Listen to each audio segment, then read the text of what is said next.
Many Christians believe that the second coming of Jesus will result in the complete destruction of heaven and earth, and a new heavens and new earth is made in their place.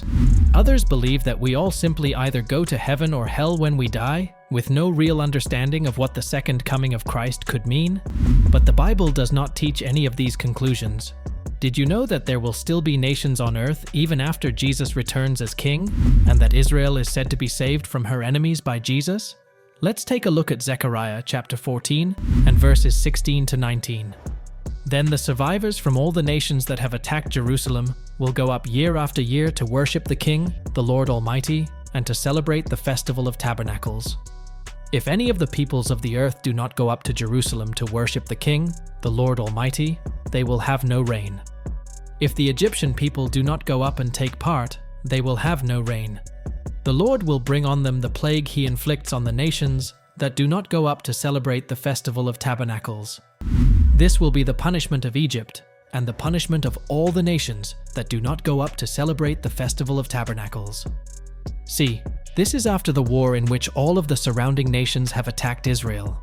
They are still functioning as separate nations, and the people within those nations that attacked Israel must come and pay homage. This has not yet happened, and is a future prophecy. When you look at Israel today, surrounded by enemies who hate her, it's not hard to see that in the very near future, a coalition of nations will indeed attack Israel. The harsh reality of the Middle East is that almost all of the Islamic nations want to destroy Israel as a nation. If they combined forces, Israel wouldn't have a chance, without God that is. Now let's go back to Zechariah. We know that it is Jesus Christ who delivers Israel at a future date because of Zechariah chapter 12 and verse 10. And I will pour out on the house of David and the inhabitants of Jerusalem a spirit of grace and supplication. They will look on me, the one they have pierced, and they will mourn for him as one mourns for an only child, and grieve bitterly for him as one grieves for a firstborn son. Who in history has been pierced? None other than Jesus Christ. Zechariah 12 describes a war in which all nations will attack Israel. They are not at peace before this happens, like in Ezekiel 38. This is an essential distinction, as we will discuss later on. Also, in the war described in Zechariah 12, it seems that Jesus does not necessarily do the fighting for Israel, rather he empowers them to destroy the nations who attack them. It says this in Zechariah 12 verse 6. On that day, I will make the clans of Judah like a firepot in a woodpile, like a flaming torch among sheaves. They will consume all the surrounding peoples right and left, but Jerusalem will remain intact in her place. Also in Zechariah 12 verse 8, it reads, On that day the Lord will shield those who live in Jerusalem, so that the feeblest among them will be like David, and the house of David will be like God, like the angel of the Lord going before them. King David was known for killing thousands upon thousands on the battlefield. This is what the weakest men of Israel will be able to accomplish on the battlefield. Zechariah 12 has nothing in common with Ezekiel 38. It must be a separate war against Israel. But as we have already pointed out, it is in Zechariah 12 that Jesus comes back as king over Israel. Now, before we explore when the war of Gog and Magog is, let's take a look at what happens after Jesus comes back and saves Israel. What will the world look like? This is what is known as the Millennial reign of Christ. It is a 1,000-year period when Jesus shepherds the nations with an iron rod, making them ready for the final day of judgment. During this 1,000-year period, people won't die unless they do something bad. It will be a time of unprecedented peace for Israel and the world.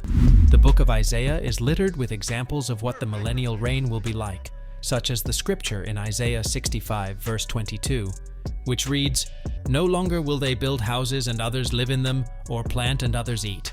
For as the days of a tree, so will be the days of my people. My chosen ones will long enjoy the work of their hands. The term, as the days of a tree, is a perfect description of the longevity of human lives, with many trees lasting well over 1,000 years. What's more, after this millennial reign, the ones who are counted worthy will also receive everlasting life. Now, back to the war of Gog and Magog. While we may be wrong, the evidence seems to suggest that the war of Gog and Magog is after the 1,000-year reign of Christ as king. First, let's take a look at Revelation 20 verses 7 and 8. It says this, When the 1,000 years are over, Satan will be released from his prison and will go out to deceive the nations in the four corners of the earth, Gog and Magog, and to gather them for battle. In number, they are like the sand on the seashore. The 1,000 years here is referring to Christ's millennial reign, in which those who didn't take the mark of the beast will rule over the earth with Jesus. These are part of the first resurrection and have been given everlasting life already. Satan is released to deceive the world. The world is referred to as Gog and Magog here, just like in Ezekiel. Now you might be thinking that Ezekiel mentions many specific nations and not the entire world. That's true. But notice that the prophecy mentions multiple times that it says, "Many nations will go up with you."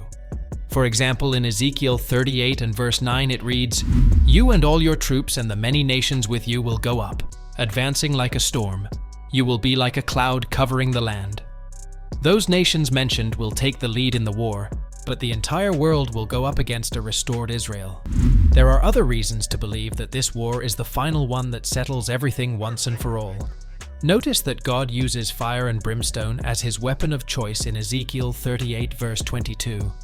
"And I will plead against him with pestilence and with blood, and I will rain upon him, and upon his bands, and upon the many people that are with him, an overflowing rain, and great hailstones, fire, and brimstone." Why is this important? Because it is a well-established fact that God will judge the world by fire in his final judgment. 2 Peter 3 verse 10 says this, "But the day of the Lord will come like a thief. The heavens will disappear with a roar, the elements will be destroyed by fire, and the earth and everything done in it will be laid bare." Also, Israel will be at peace when the war in Ezekiel happens. As Peter reminds us, the day comes like a thief. All of Israel and God's chosen people living on earth will not see this attack coming. This is in stark contrast to the war described in Zechariah, where it tells us that Jerusalem will be a heavy stone to all nations. Anyone lifting it will be severely injured. This perfectly describes the Israel of today. Anyone attempting to broker a peace deal are left with an impossible task. Zechariah 14 and Ezekiel 38 have a lot in common with each other, but Zechariah 12, which describes the second coming of Jesus, is a completely different war. In our next video, we are going to do a deep dive into Ezekiel 38 and Zechariah 14. The war described in these two chapters of the Bible clearly culminates in the final war, as mentioned in Revelation 20 verse 7 and 8. Please don't forget to hit that like and subscribe button so that you will be notified about future videos.